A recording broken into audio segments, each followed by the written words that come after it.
I'm Veronique. And I'm Sylvia. Welcome to the High Vibes and the Mind podcast, where multicultural moms connect.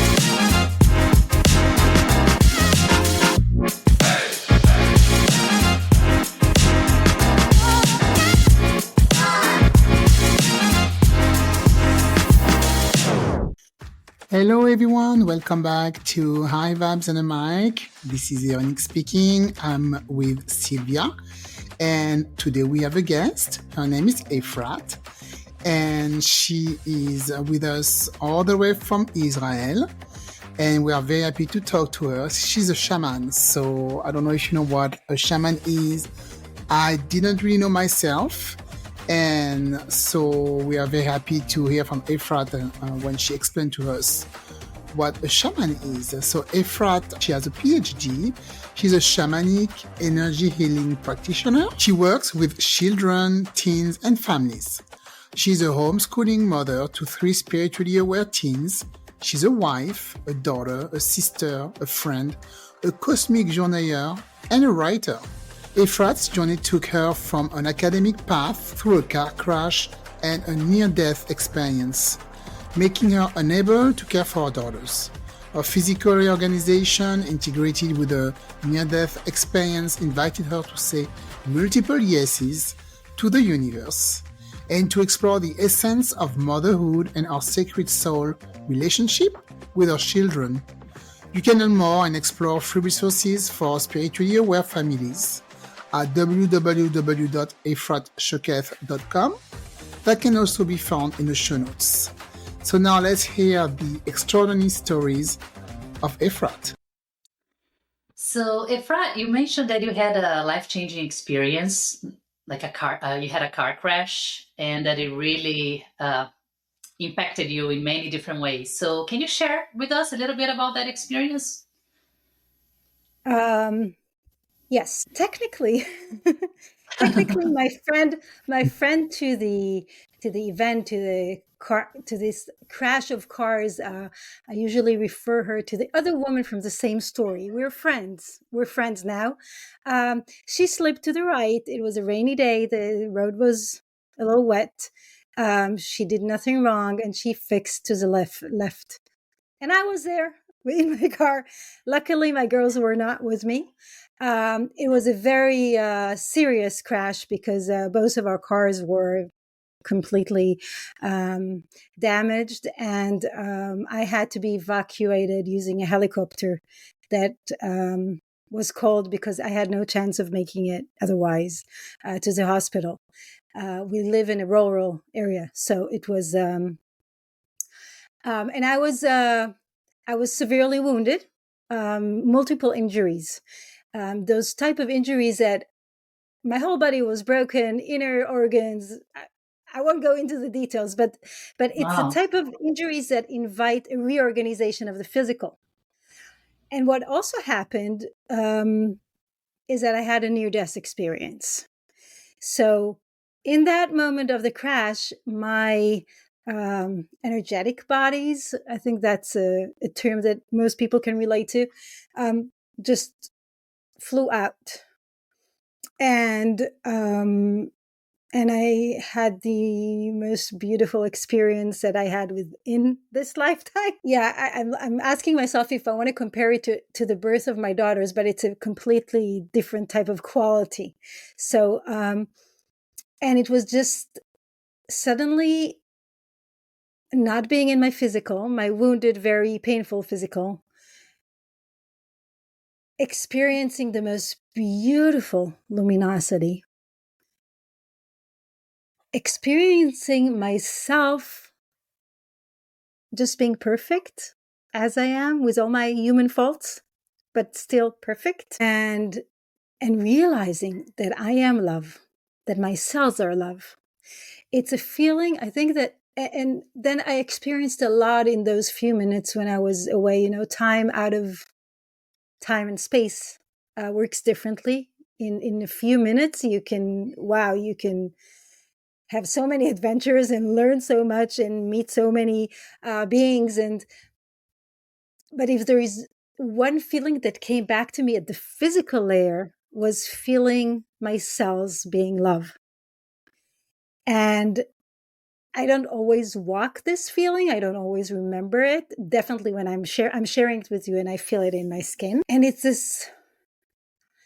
this reminder of who we are. And I think, would I have stepped on the path I stepped on if the near-death experience came without the physical reorganization and all of my injuries? It's not something I don't know. It was a combination of both. So I had to reorganize my life. I had to change everything about it. I didn't have to change anything about it. It just changed. I didn't have any choice. And at the same time, there was this window to other dimensions that opened with a very clear message. Or maybe it wasn't a message, or more of an understanding that if I don't step into this invitation, I might as well die again. And it took me a long time. It wasn't that, okay, I was injured, I healed fast, nothing. My physical healing is considered by the doctors as miraculous.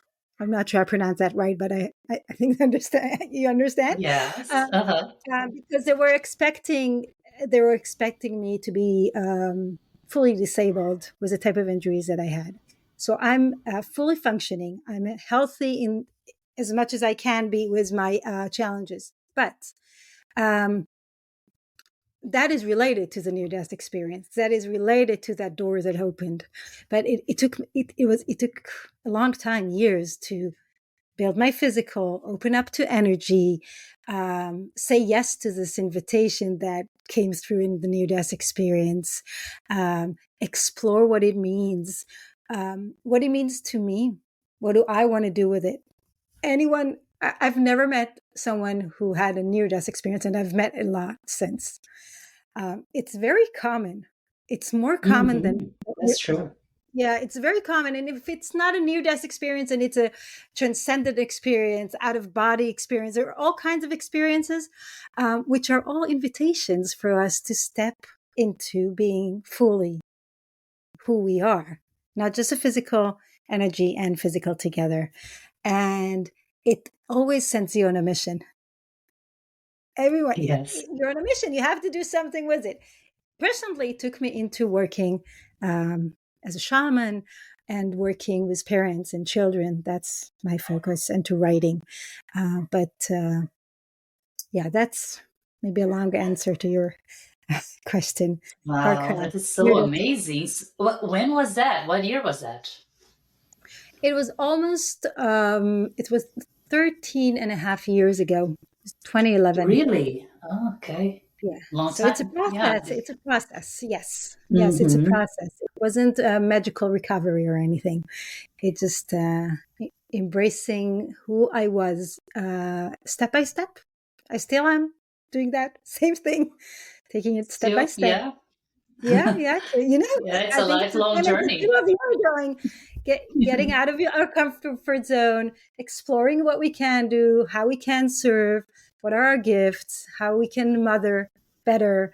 Mm-hmm. It's always a journey. There's no destiny. It's Yes, what we do that's now. true. And when you during the near death experience, did you run into a being? Like, is there like a specific being that you saw that communicated with you, or you're just like in this space, in this place of light and love? How Yes, was that? I'm so curious. yeah, I was in a space of light at the beginning, and then I noticed I was coming closer to an area where other beings were being approached as well. And for me, there was a very clear border that I don't know how I knew, but I just knew I'm not to cross that border like the other ones, which later, Mm-hmm. as I never read about near death experiences before my own. So later I learned that that was like that edge. And these were people who left their body and were going back home. And they were all welcomed by many others, which was really, really beautiful to see. and some by one person, one being, or one luminous one, sometimes more, depending who that person, who that being was. But it was really beautiful to see. And I met one being, which was very significant to me at the time. And in my book, which is coming out this July, I refer to that being as my grandfather. He looked like my Mm-hmm. grandfather. And at the time, I was sure it was my grandfather.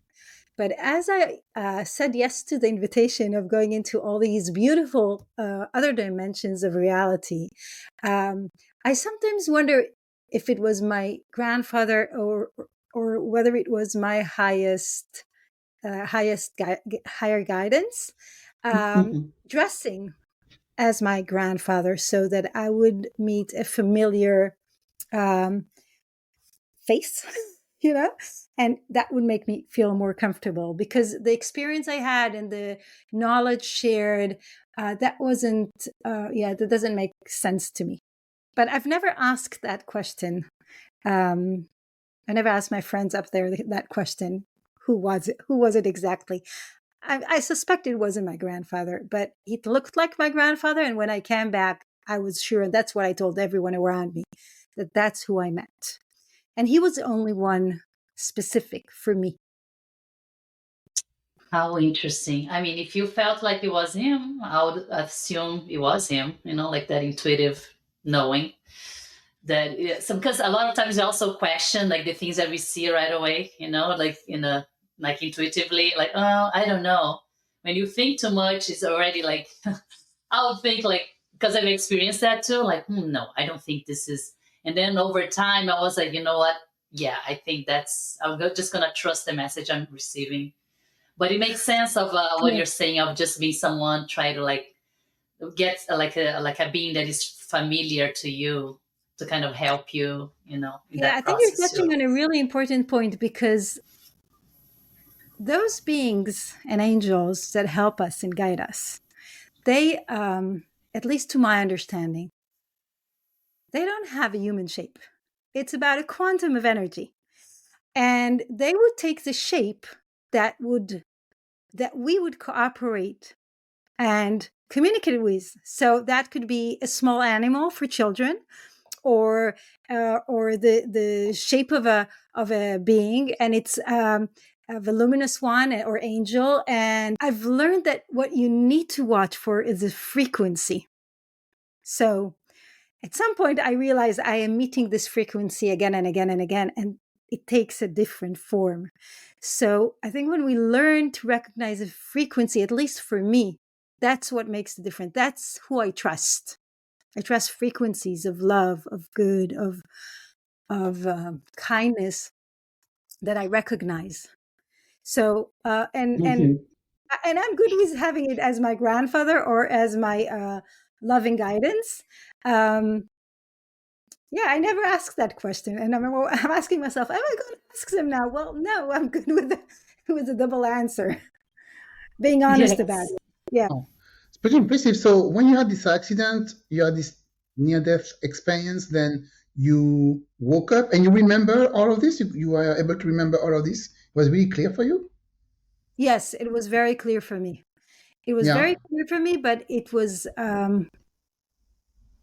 I didn't have the language, Okay. so I knew something happened, and I had these Mm-hmm. constant flashbacks of what happened, and um, and I got a reflection from people around me that although I was in a really bad shape after I woke up and after I was out of the ICU, because I spent some time in the ICU asleep, um, Mm-hmm.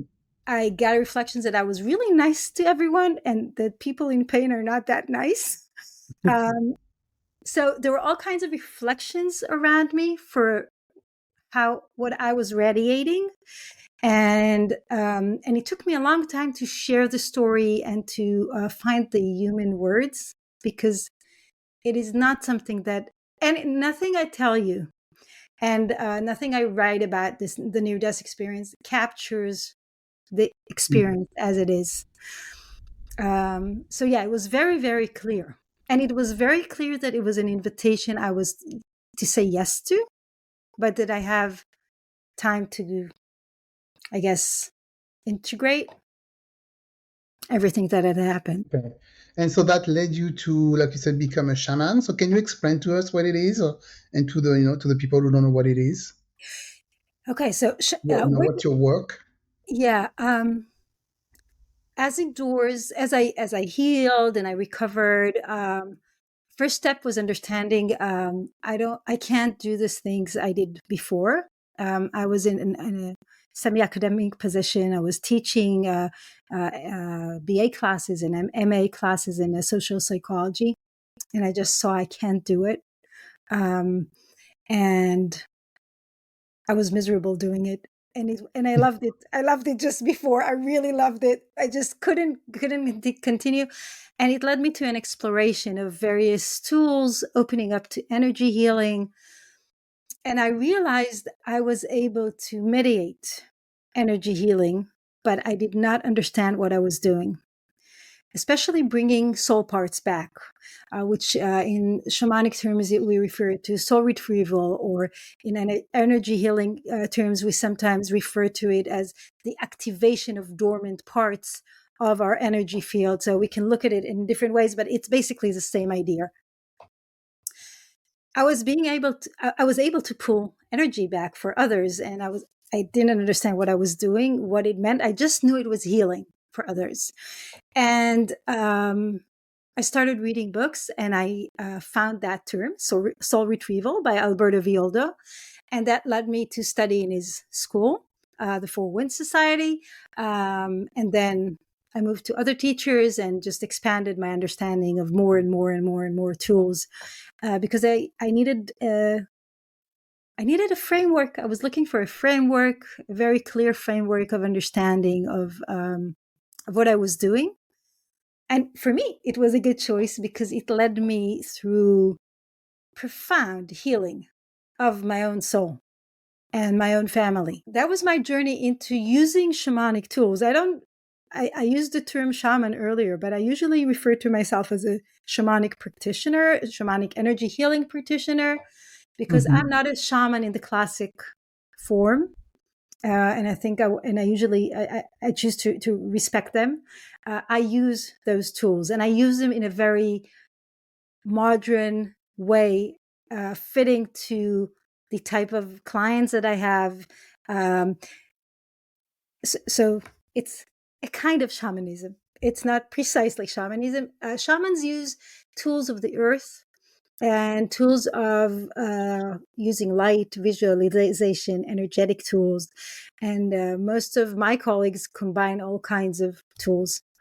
And as my work focuses on children, I found that for me to work, and especially when I teach children all kinds of tools, I like stripping the tool out of its forms. That's when we understand that soul retrieval is actually the activation of dormant parts. When we look what is actually happening at the energy, not the story of going to look for that piece of soul that was lost in a certain situation that was painful for the soul, so that innocent piece didn't want to be there. But look what's happening, like at the very, very, very basic, at the essence. Not the feathers. I do use rattles, but I use rattles because it changes my own brain waves and helps me track and step into other dimensions in different ways. So I'm not a classical shamanic practitioner in that way. I combine it more with an energy healing. I think the gift of, and there's so many amazing shamanic practitioners everywhere now. The gift of these types of tools is that when you work in high ethics, and high ethics is key for any profession, you can heal at the soul level, at very, very deep and profound levels, and release so much past lifetimes, agreements, contracts, limiting beliefs. And I can go on and on, from your family lines, from your own soul journey, and become really free to walk here now your essence. And it takes a healing. I have not I did not I know there are all kinds of healers, and some of them take it to this depth. Shamanic work, that's where it goes. And it's and it's something I recommend for everyone to try at least once, preferably with a shaman, a shamanic practitioner is working in your area, because that you can meet face to face. But you can do that also Zoom and remote, because we work in the energy field, like we meet. So it offers profound healing. Yeah, I don't know if that's clear, but yeah. Yeah. So you would describe like when you work with people, you're like clearing their energies. Could be like from past life, or like you say, Yes, if they yes. had contract before, something like that. You're clearing their energy, Clearing the energy field and nourishing it, because sometimes nourishing it. Okay. sometimes the key is to first nourish the energy field, because there's so much, it's just like you open the window and fresh air comes in. Yeah. Such a To the simple act, metaphor.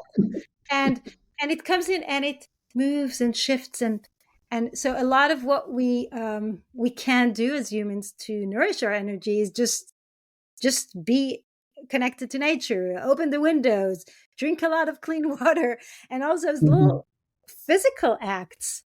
And when we nourish that, that pushes away the density, same as with air. So that's something I also, it's often with children more powerful than clearing the density. We need to clear the density from the parents and allow the Mhm. kids to be nourished. Yeah, we're going to talk about that in a minute. But before, I wanted to ask you, so when you, from like having this accident and like reading books about what the feelings that you were, or the feelings that were getting coming to you, how was the process, diving into that kind of spirituality, because it's really, really intense. How was it for, was it easy? Was it challenging? Or you were like, okay, I had that near death experience. I know what I want to do now. I'm just going to read on this topic and just Oh, go no. for it. Or you were like, no, I don't know what I'm doing. I'm going to look around. No, so I was always very intuitive, and I Okay. always had an ability to track. Um, but I never, like a few times in my life before the car crash, I took a little step into it, and came back to that academic, rational, mental position. I don't think I defined it as spirituality or understood what I'm doing when I embraced the open dimensions. Um, but it was a healing piece, because I was sleeping for hours, I was resting for hours. Other people took care of my own daughters, and good people, their grandparents, their father. It was all good, but it wasn't me. I was going back to those places of love, of luminosity, and I started to explore them. So it became very natural.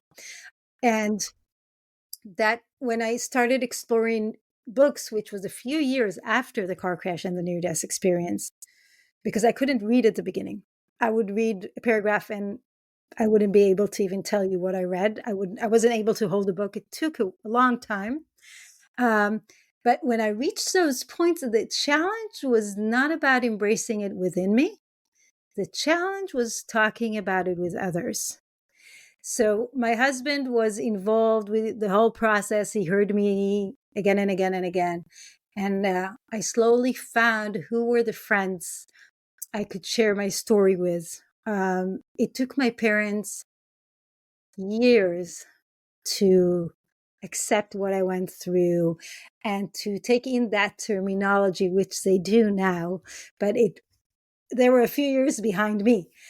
So, and I learned from a lot of my clients, it's within all of us. It's who we are, but we don't talk about it. It's not in the, well, depending in what community. I live in a very spiritual community.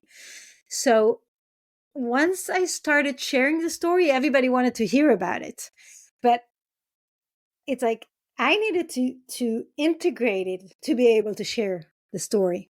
and to be able to tell them, listen, I'm able to do something I wasn't able to do before. You want to experiment? You want to try?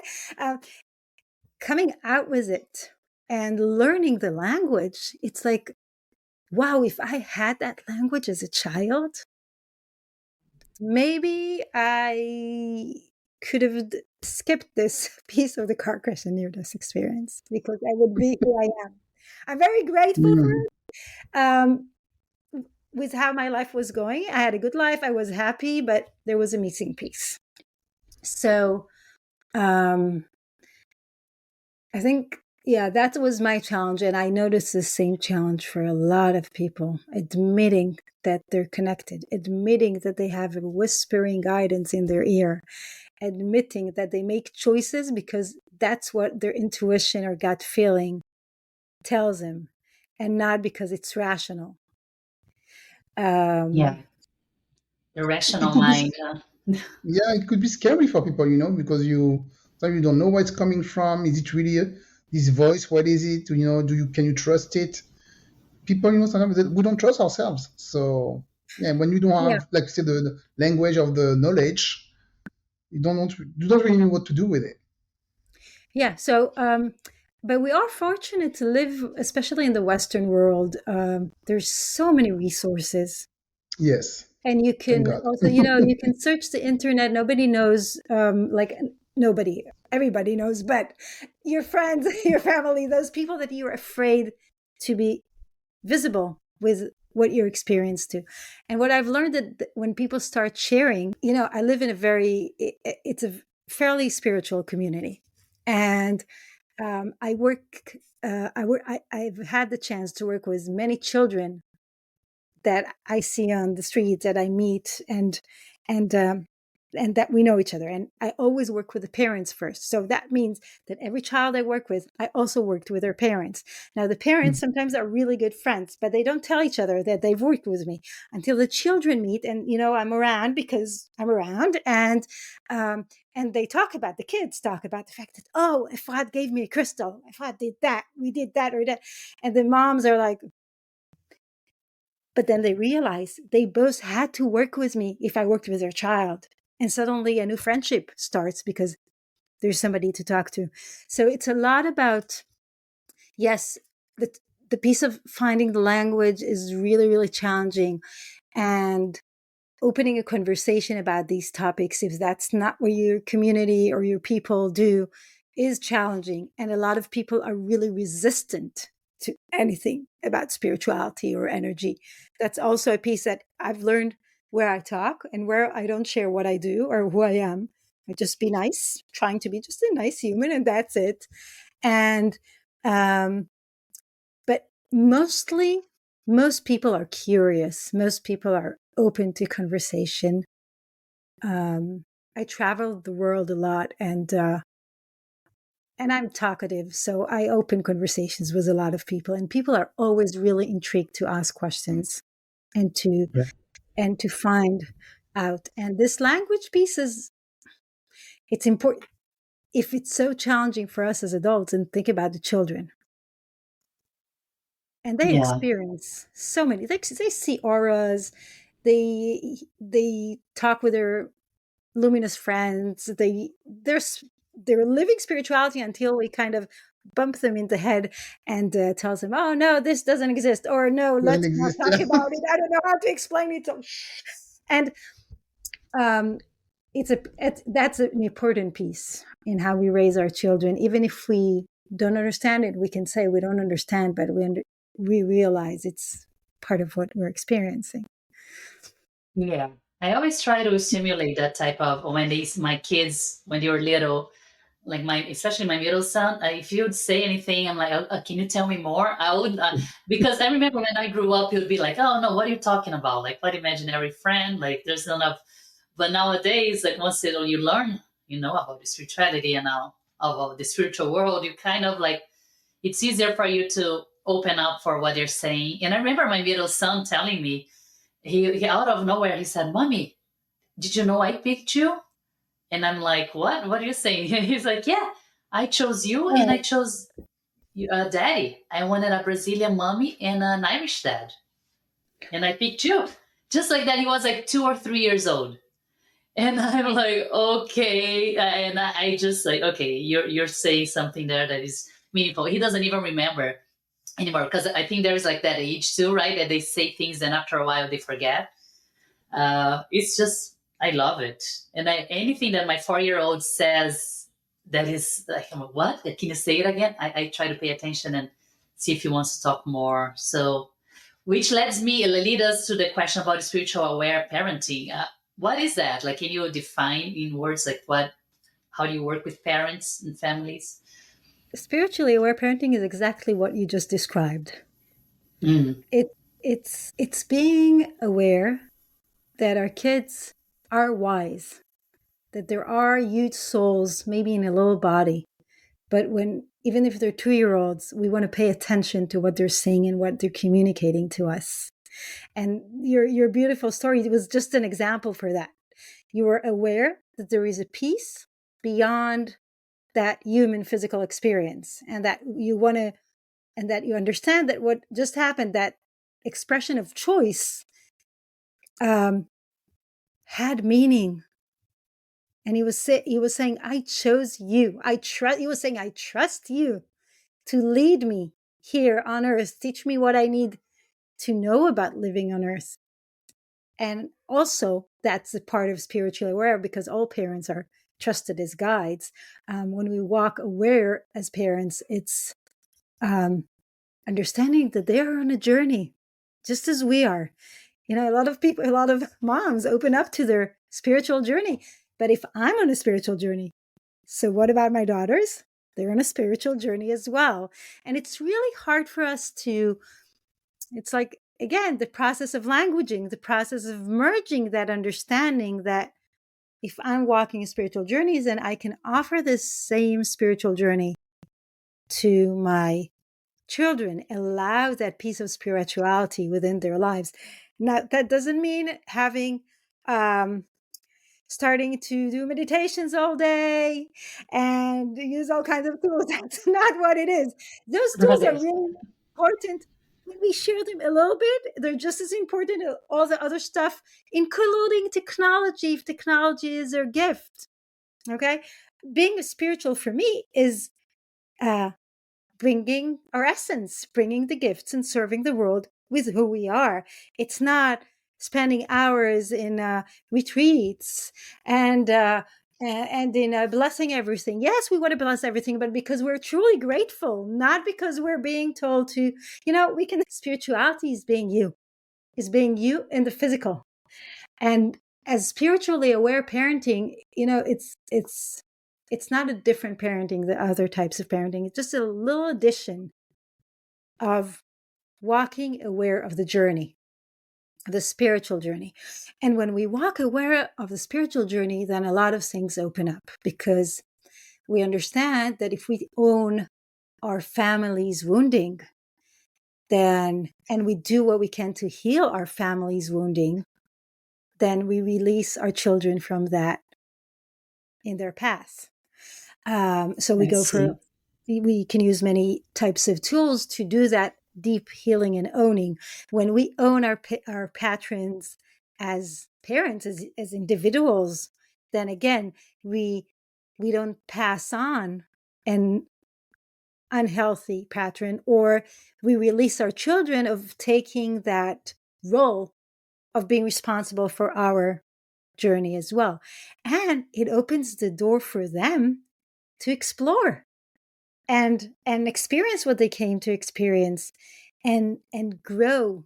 And some of their choices in us are related to who we are, the heritage we're bringing, the the genes we're going to be offering them, the location. I always wondered why I chose to be where I am, but that's a different topic. And there's so many pieces that are who we are, and they choose us for who we are. But then there are a lot of pieces which are not for us. And just as we as adults look at our parents and say, okay, these are the gifts that they gave me, and these are the challenges that they offered, so that I would have to make a choice and be who I am, because it can work both ways. Um, And if I'm trying to do that separation and unity, it's together, because as we embrace our essence, we separate ourselves from common conceptions and convictions and limiting beliefs of society, but we unify as one. So it's like this game, but we allow the same to our kids, because now they can take what they came for us and be their beauty, and show gifts that maybe we would not be open to because there's so many shoulds.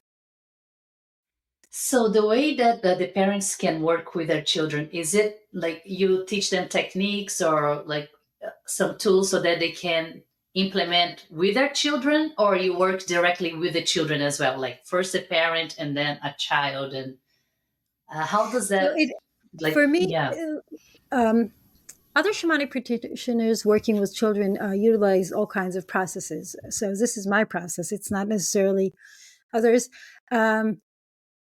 I always work with the parents first. And if the parent, I don't insist. I have a colleague that insists of working with both parents, if it's mother and father, two mothers, two fathers, whatever, but it's with both parents.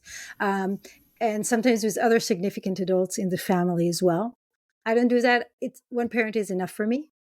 And the key for that is that I believe that parents need to take responsibility and know who they are sending their child to work with. So I want the parents to experience. The first session is all about the child. It's not about going into the parents' processes. It's about having the experience and knowing that if you want your child to work with a shamanic practitioner, you know what working with a shamanic practitioner means and how it feels and what can happen afterwards.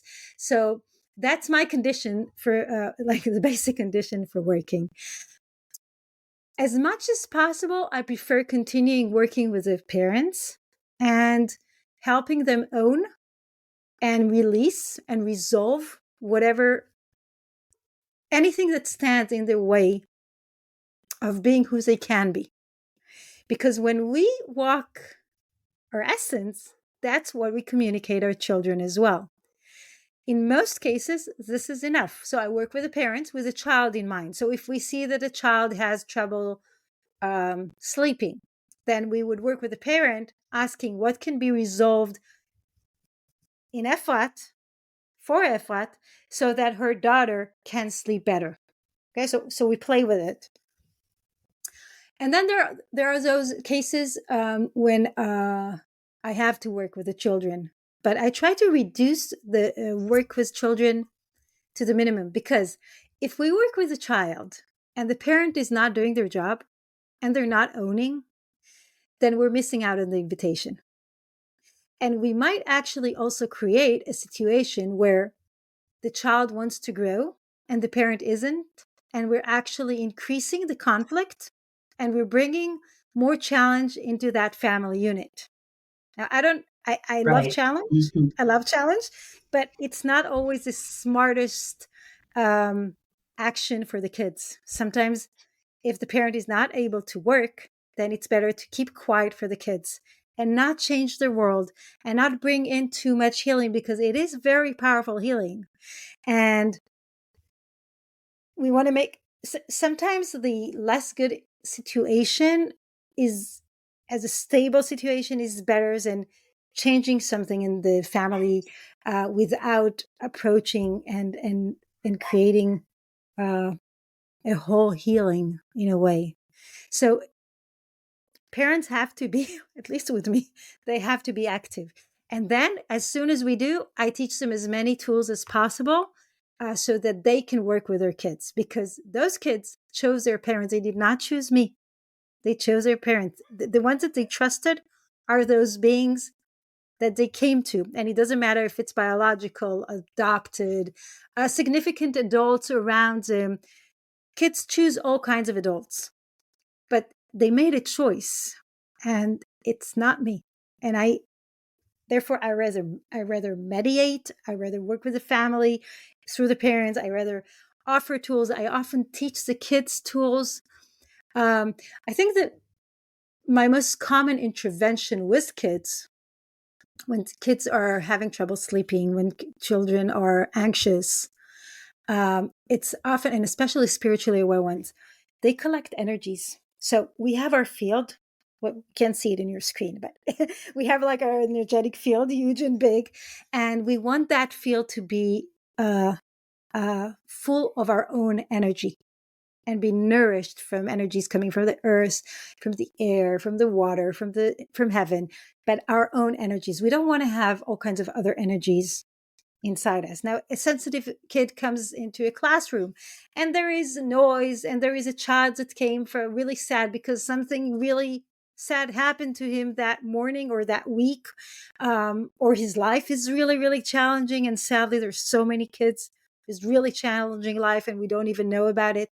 And they release a piece of energy because their classroom is where they can relax. And the sensitive kid, the spiritually aware one, not all of them, often picks up on those energies and they collect them. They collect them to help them, but they're not aware they're doing it. And suddenly their field is not their own. So the most common intervention, the place that I need to intervene, this is not something the parents can necessarily do as the first intervention, is to take those energies out and bring back those energies that belong to the child so they can go walk whole. But we can do that for a child only when their parents take responsibility to clear the house energetically, to help their kid take their shoes off as soon as they come back from school, and when it's warm outside, to walk barefoot on the ground for a few minutes and jump everything out to learn that they're collecting. It's not a bad thing. It's natural to many of them, but you want to collect and release it out. You don't want to hold it. It's not yours. So that would be an intervention that I often, I would step in. And sometimes there are kids that I work with for a longer time. And when they're teens, I jump in and I do workshops and I teach them, and wow, they're amazing. So, yeah. That's great. Wow. Yeah. Wow. There's two things you said that. So first of all, my 2-year-old, she can't sleep right now, so I'm gonna have to think about what you just said. She has a lot of issues sleeping for a few months now. So maybe something is happening at daycare. I don't know. A kid have a lot of energy over there. I'm happy to give you a private tip after our talk. Okay, great. Thank you very much, because yeah, it's getting out of hand. And when you said, that kid that choose you even if they're adopted, so we adopted her 2 years ago. And when you said that, that really came close to my heart. I was like thinking, she chose us, and that almost made me cry. So we have just It is. one last. It is. It's Mhm. really important for parents who adopt or Yeah. parents who are becoming step parents. And it's really challenging because the other parent is still around and Yes. active. If it's true connections, they do. Souls choose more than just their mom and dad. Sometimes they choose the brothers, they come to a brother or sister. Sometimes they choose a grandparent or another significant adult. And yeah, when especially when they're adopted young, it's a very clear choice. They needed specific genetics, and then Yeah. they needed a different type of parents. And what a blessing it is for your daughter. Wow, it is. Yeah. I mean, she's really blending well, in our family. We're really happy to have her. So one last question before we go. It was a great conversation, by the way. Um, what you just explained with the kid, is that what you call journaling when you work with the kids and the parents, or is it something No, else no, completely no, no, different? no. Shamanic journeying is a name for a tool, which is Okay. the best way that I can explain what shamanic journeying is. Like in a simple way, it's like an advanced form of guided imagination.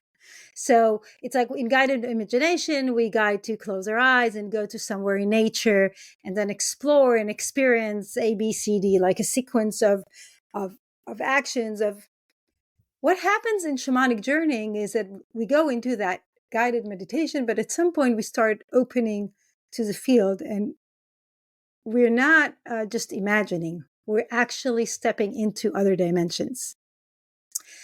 And it is both, as for shamanic practitioners and many others, it's a tool that we use. Like if I want to find a piece of information or all kinds of stuff for a client, I would go on a shamanic journey, close my eyes, and start tracking the field and seeing and moving between dimensions until I find that piece of information that I need to mediate the healing. And it's an amazing tool for nourishing. And the thing is that kids' journey, anyway, kids are amazing in imagining, and it is an important quality that I think we want to nurture in kids. And when they imagine, they go into other dimensions, they explore other realities, and if before they are fed by movies and stories and books and all, it's very natural, and what they see is symbolic, is luminous, is nourishing. And kids, it's a very simple tool to teach kids. What I actually do when I teach kids how to do shamanic journeying is I narrow their field, because they go really far into other dimensions. And often nightmares are when a child journeys too far. And not all nightmares, but some nightmares are when children journey really, really far, and then they don't know their way back. So they fall back into their body, and that's a really scary experience. That's how they come back. So we teach them, we narrow, and we give them the map. We teach the map, like, where can you go? And it's so rich. The closed map of where we can go is so beautiful and has so many beautiful places that most kids just learn to stay there. And if they need to go to other places, then they learn how to come and go. Just like we have different ways to come into our driveway, but we'll always find our driveway. So it's there is a technique, a very simple technique that we teach them how and where to go. But it's everybody journeys. You know those times when you drive and you don't know where you've been, like for the last few seconds, and you suddenly and you know you were somewhere because your imagination went somewhere, and maybe you had a story within you, or that's all pieces to journeying. When we do shamanic journeying in a constructed way, we can go to amazing places in the cosmos and into other dimensions. It's a tool I recommend for everyone to learn, and there are many ways to learn it. This is fascinating. Just thinking about, the kids and doing all that work. This is really interesting. Unfortunately, that's all the time we have. Thank you both. Yeah, I mean, I would love to ask you really like a lot more questions, but yeah, that's all we have today. And maybe you can come back for another interview. I don't know what Sure. Sylvia is Yeah, when thinking. you're talking about dreams and nightmares, I'm like, oh, that'll be a good. Yes. Yeah. Yes. Really good. I'd be happy to. Oh yeah, we are definitely have maybe I think like at least 3 more questions, but maybe we need to have you back another time. So if people want to connect with you, where can we put all the information in the show notes, but where can they contact you if they My want more website. information? Best place is my website. There are a lot of free resources that parents can explore, the tools, including coloring pages for the little ones, but also the teen ones like them. They're a reminder of what's possible. So parents can explore and look. There are a lot of articles explaining stuff. That's the best place. And it's my name, efratshokef.com. Perfect. Oh, and you have Thank a you. book coming up, right? Oh yeah, Or the book. Yeah. Yeah, I have. We're short in time. My book is coming up in July. It's called The Promise We Made. And in the book, I share the process of the car crash, near-death experience, but and where it took me into the understanding of the soul promises we all made to our children. So I apply the near-death experience teachings to parenting. Yeah, I'm proud of this creation, and I hope it will reach those moms and fathers and grandparents, whoever needs to read it. Yeah, so it's coming out mid-July, and well, congratulations. Awesome. Thank Yeah, you. good luck on everything. Thank you very much, Efrat, and hopefully we can maybe talk to you, again soon. Thank you I'd for be happy coming. Thank you, to. Thank you. Efrat.